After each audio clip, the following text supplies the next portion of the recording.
네, 안녕하십니까. 추영경 선생님입니다. 네, 오늘은 이제 7번째 강의인 이제 곱셈 공식을 좀 이용할 건데요. 네, 저번 시간에 했던 것에 대한 연결 광자니까요. 같이 한번 확인해 보시면 좋을 것 같은데요.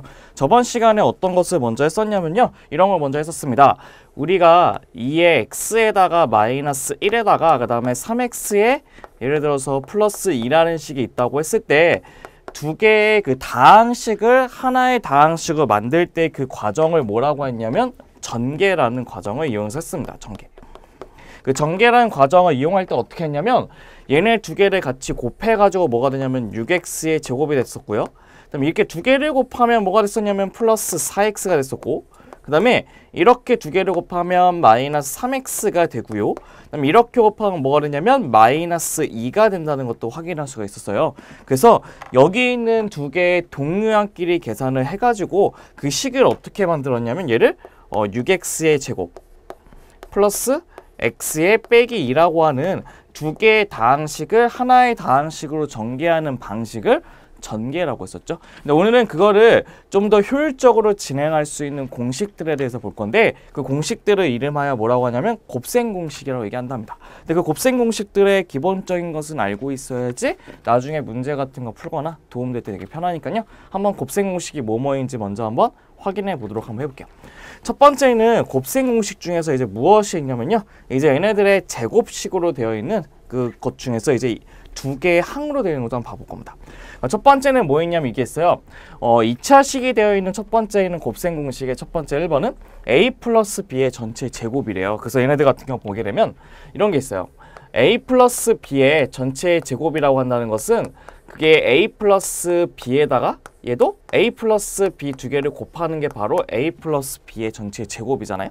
근데 여기서 어떠한 특징을 갖고 있냐, 이렇게 두 개를 곱하면 뭐가 되냐면 a 제곱이 되고요. 그다음에 플러스, 그다음에 이렇게 두 개 곱하면 뭐가 되냐면 플러스 ab가 되고, 그 다음에 이렇게 곱하면 뭐가 되냐면 ba가 될 것이고요. 그 다음에 이렇게 곱하면 뭐가 돼요? b 제곱이 된다는 것도 확인이 가능하겠죠. 근데 우리가 중요한 게 무엇이냐면 a, b 값이나 b의 값은 곱셈에 대한 무슨 법칙? 교환 법칙이 성립이 되기 때문에 얘네들을 한꺼번에 뭐라 쓸 수 있냐면 2에 a, b라 붙일 수 있어요. 그래서 우리가 원하는 그 첫 번째 있는 곱셈 공식은 뭐가 되냐? a 플러스 b의 전체 제곱은 a제곱에 플러스 2a, b의 플러스 b제곱이 된다는 것도 확인할 수 있다는 겁니다. 그럼 두 번째는 여기 있는 게 두 번째 게 여기에 마이너스가 있게 되면 얘도 마이너스고 얘도 마이너스 된다는 것을 알 수 있겠죠. 그래서 곱하게 되면 얘도 마이너스니까 가운데만 마이너스 붙여서 두 번째 공식이 완성된다는 것도 확인이 가능하겠죠. 그럼 이제 세 번째 공식 한번 봐볼게요. 세 번째 공식은 잘 기억을 해주시면 좋을 것 같은데, 이 세 번째 공식을 이름하여 뭐라고 하냐면 합차 공식이라고 얘기합니다. 합차 공식.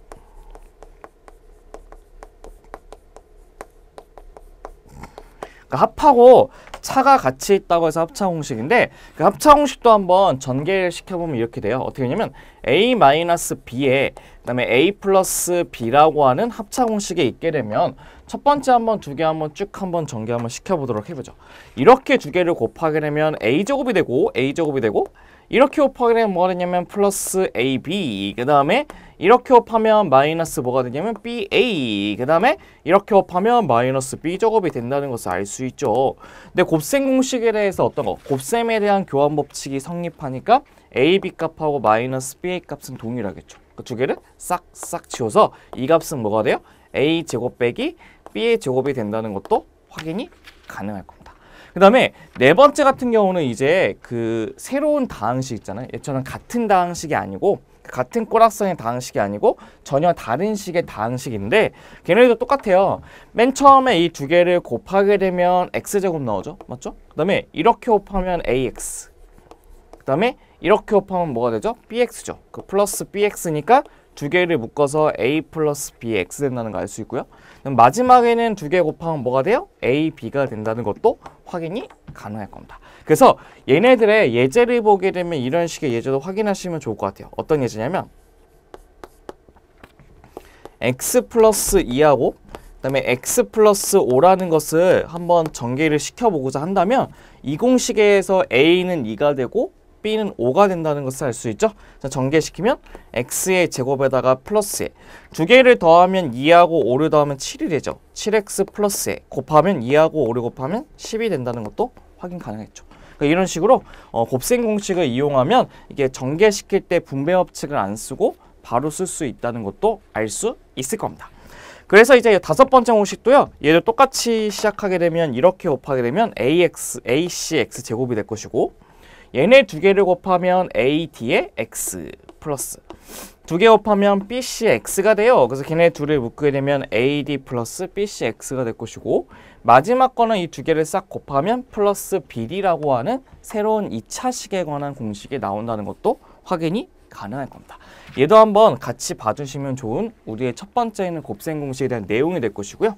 다음 거 한번 봅시다. 다음 거는 이제 2차식 중에서도 이제 항이 3개가 들어있는 꼬락선 위에 이제 곱셈 공식이랍니다. 한번 봐볼게요.